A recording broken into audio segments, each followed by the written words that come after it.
Margaret Hayes had always loved the sound of ocean waves. After 42 years of teaching elementary school, she'd finally saved enough to buy a small beach house in Cape May. It was her sanctuary, her reward for a lifetime of hard work. That summer morning, she drove down the coastal highway with her windows open, breathing in the salt air. She couldn't wait to spend 2 peaceful weeks reading on her porch, watching the sunrise over the Atlantic.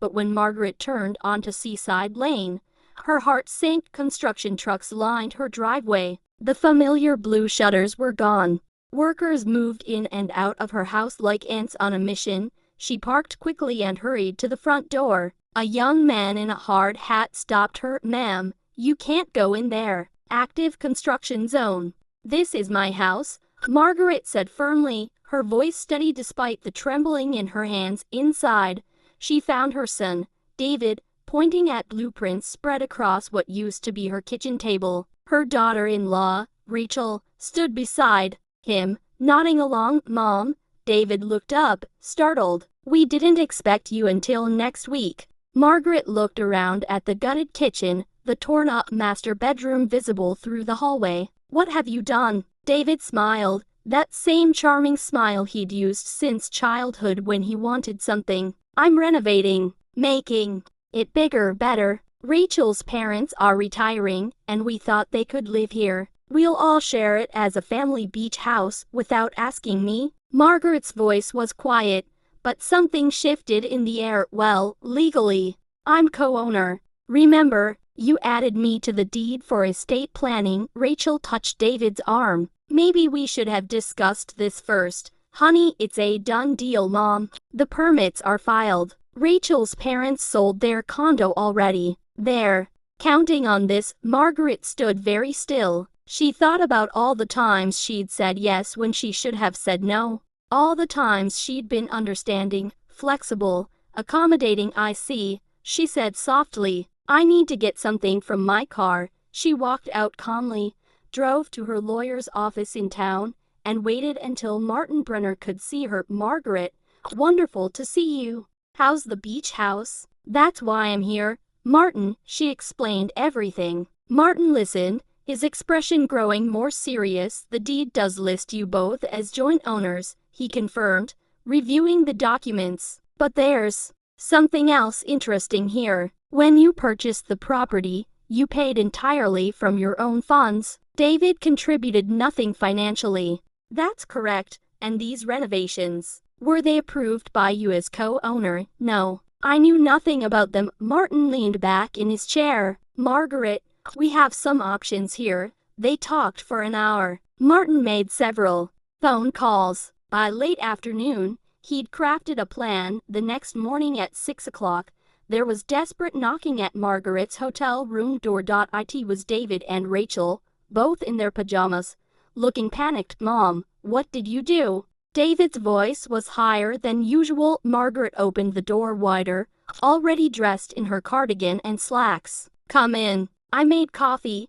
They sat at the small table. Rachel looked like she'd been crying. "The construction crew said they have to stop immediately," David said. "Something about a legal injunction. The bank froze the renovation loan." "Mom, Rachel's parents arrive in 3 days. We promised them a place to live." Margaret poured 3 cups of coffee, taking her time. "You put me in a difficult position, David. You took something that wasn't entirely yours to take. You made decisions about my property, my sanctuary, without even a phone call." "I know. I messed up. I should have asked. But can't we fix this? Can't you call off the lawyers?" Margaret added cream to her coffee, watching it swirl. "Martin explained something to me yesterday. Because I paid for the house entirely, and because you made unauthorized changes, I could force a partition sale. The house would be sold, and we'd split the proceeds." Rachel gasped. "But we can't afford to buy you out." "And David's parents, they've already sold their condo." "Yes, you mentioned that." David put his head in his hands. "What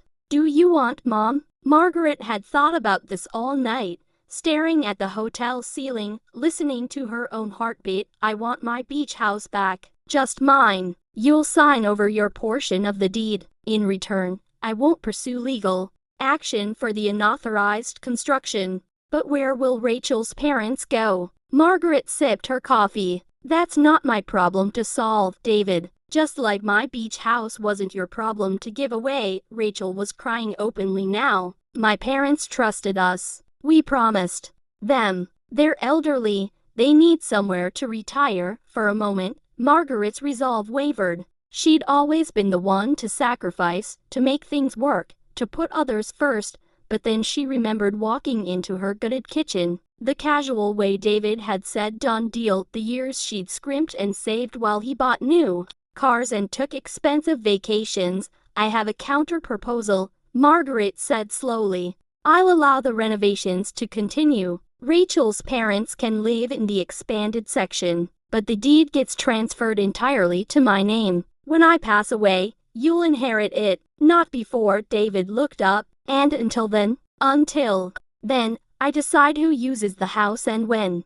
I expect rent from Rachel's parents, market rate, which will cover the property taxes and maintenance. You and Rachel can visit sometimes, when I invite you. And David? Yes, Mom, you will apologize. Not just now, in this hotel room, but truly. You will think about what you did and why it was wrong. There was a long silence. Rachel looked at David. David looked at his coffee. Okay, he finally said. Okay, I'm sorry, Mom. I really am. Margaret could hear the shame in his voice. Maybe that was enough. Maybe that was the beginning of something better. 2 weeks later, Margaret sat on her newly expanded porch, watching the sunrise. The renovations had turned out beautifully, even if they weren't what she'd planned. Rachel's parents, Edward and Susan, turned out to be quiet, respectful neighbors. Susan brought fresh muffins every Saturday. Edward fixed the porch railing.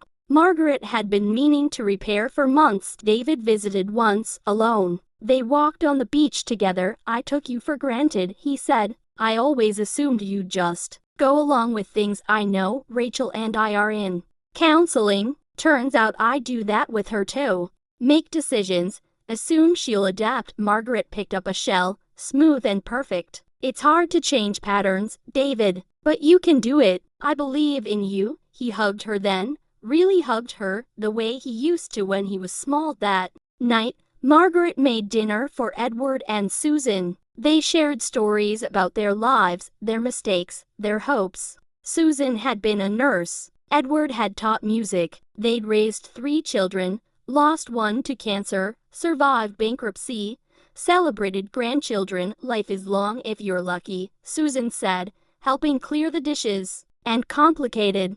But moments like this, good food, ocean air, kind company, this is what matters. Margaret looked around her kitchen, fully rebuilt now, full of people she was just beginning to know. It wasn't the solitude she'd planned, but it was something else, something warmer. The beach house had become something unexpected.